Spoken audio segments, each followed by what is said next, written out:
अश्विनी भरणी. अश्विनी भरणी म्हणल्यावर तितकं चौकू नका. हे पोरीचे नाव नाहीत, नक्षत्राचे नाव आहेत. कशाचे?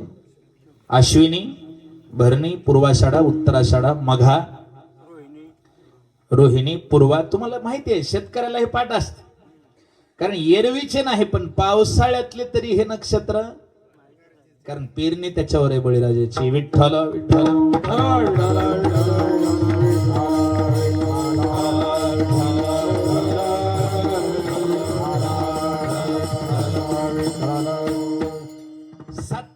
नक्षत्राच्या हिशोबाने चंद्र मोजला जातो आणि सूर्य 12 राशीच्या हिशोबाने मोजला जातो. मग त्याच्यात मेष, वृषभ, मिथुन, कर्क, सिंह, धनु, कन्या, मकर, कुंभ, मीन, ह्या अशा राशी 12 राशी आहेत. राशी किती?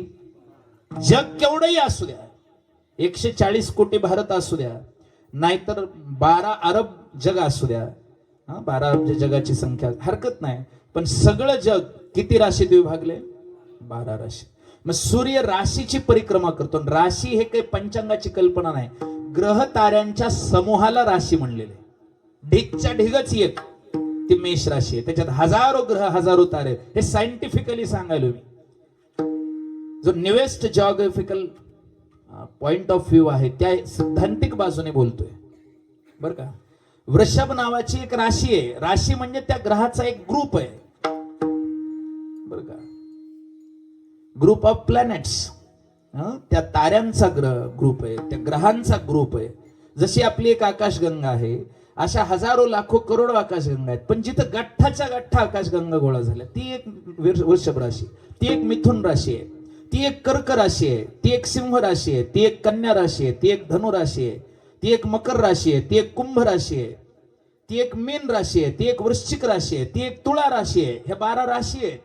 ह्या 12 राशीमध्ये सूर्य फिरत राहतो आणि सूर्य जेव्हा मकर राशीत प्रवेश करतो त्यावेळेस त्याला फार महत्व आहे. आणि म्हणून मकर राशीत जेव्हा सूर्य संक्रमण करतो तेव्हा त्याचं नाव मकर संक्रांती. आता हे पौष मास इकडं आपल्या महाराष्ट्रीयन पंचांगाप्रमाणे, पण उत्तर भारतीय पंचांगाप्रमाणे माघ मकरगत सूर्य जब होही. आता तोही काही विषय मी विस्तारात काढत नाही की दक्षिणेचं पंचांग वेगळं का उत्तरेचं पंचांग वेगळं का, ते वेगळं आहे. कारण मला फार गंमत झाली जेव्हा मी उत्तर हिंदुस्थानातून पहिल्यांदा इकडं आलो आणि तारखा घ्यायला सुरू केलं तेव्हा हिंदी डायरी वापरायचो. इतकी गंमत व्हायची, ह्याने महिना तारीख वेगळी सांगितली की मी वेगळीच लिहायची. 1-2 महिने बेजारीत आल्यावर पुन्हा लक्षात आलं आपल्याला राहायचंय महाराष्ट्रात, जोग महाराज दिनदर्शिका घ्या, त्यानुसार चाला रोजनिशी. कारण इकडचं पंचांग वेगळं आहे, तिकडचं पंचांग. कारण आपण अमावस्येवर महिना संपवतो, तिकडं पौर्णिमेवर महिना संपवतो. विठ्ठल विठ्ठल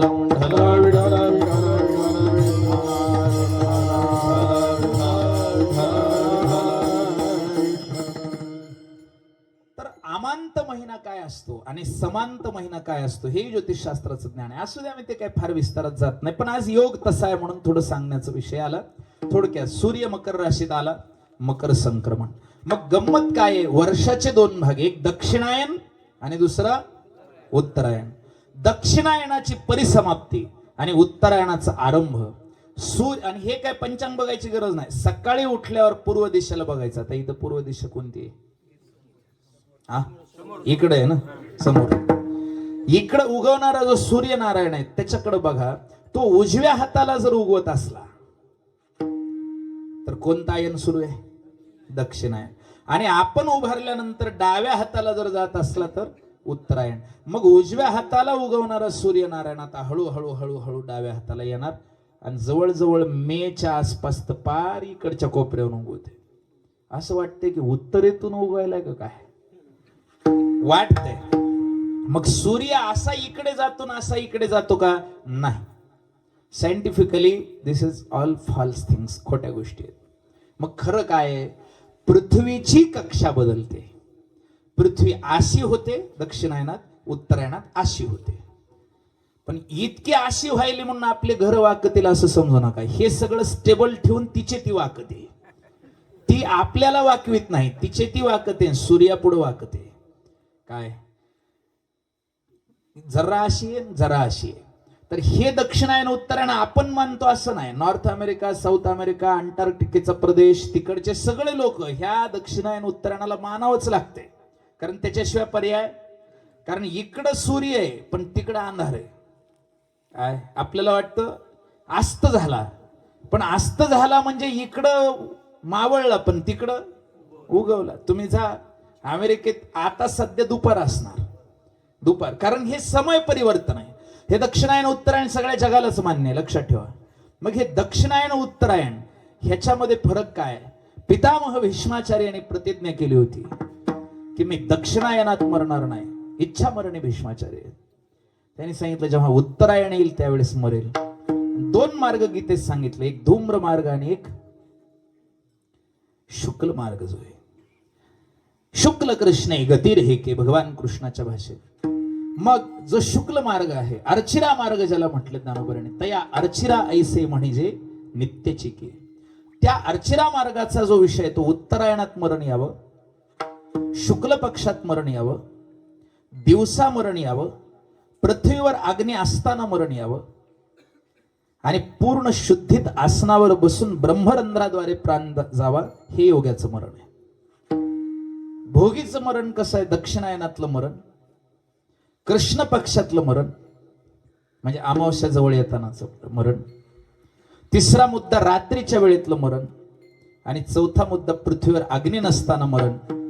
आणि कानातून जीव गेला, डोळ्यातून गेला, तोंडातून गेला, हे तरी ठीक, पण तमोगुणी लोकांचा अधोमार्गे जीव जातो, ते किती पतन झालं. विठ्ठल विठ्ठल विठ्ठल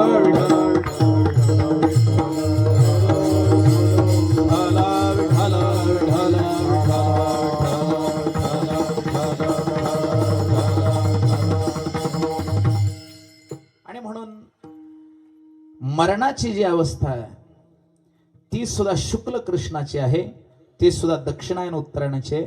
आता आजपासून पुढच्या 6 महिन्यात आपण कधीही मेलो तरी काय अडचण.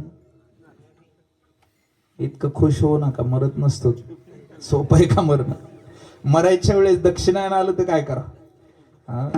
मग त्याच्यासाठी एक भगवंताने सांगितलं, कधीही मरा, फक्त माझं चिंतन करत. भागवताच्या 2ऱ्या स्कंधात 1ल्या अध्यायात 6वा श्लोक पहा.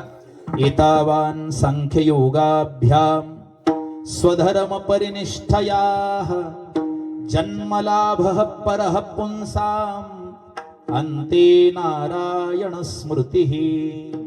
जन्माचा लाभ आहे, अंतिम समयाला भगवत चिंतन करत. आणि मरणी जया जे आठवे, तो तेची गती ते पावे, मनोनी मातेची स्मरावे सदा तुवा. पण म्हणाले करू मरताना आठवण, अशी होत नसते.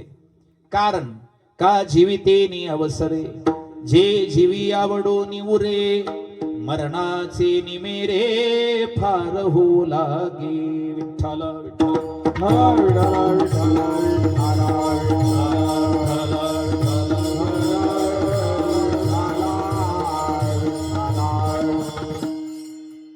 मरताना भगवंताचं चिंतन व्हावं.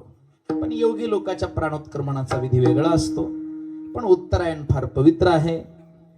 मग दक्षिणायन उत्तरायण हे झालं योग्यासाठी. तुम्ही म्हणताल आम्ही शेतकरी माणसं आहे साधारण, आम्हाला काय फरक आहे? दक्षिणायन बी तेच आणि उत्तरायण बी नाही. सांगतो काय फरक आहे ते. जेवढं पहिलं पीक पेरणीतलं आहे तेवढं संक्रांतीच्या आधी निघून जाते, बरोबर आहे का? सोयाबीन निघले का? निघले का सोयाबीन? ज्वारी निघलेत का? बाजरी? पण काम तर झालेत की त्याचे. आता काम करायसारखं काही राहिलं? मग दक्षिणायनामध्ये शेतातले महत्वाचे काम करून घ्यायचे, उत्तरायणात कीर्तन, भजन, पोते, पुराण, भागवत, रामायण हे सोडून कुठं फिरायचं? उत्तरायण हे देवदेव करण्यासाठी आहे. उत्तरायण हे देवदेव. नाहीतरी उत्तर दिशा हिमालयाची, इकडं कंटाळलं की तिकडं निघायचं. यद हरैव व्रजेत तद हरैव प्रव्रजेत, शास्त्र सांगते. महत्वाचे काम संक्रांतीपर्यंत. बरं जाऊ द्या. मूग निघलाय का? उडीद, तिळ नाही निघता कुठले लाडू खाल्लेत आज? विठ्ठल विठ्ठल विठ्ठल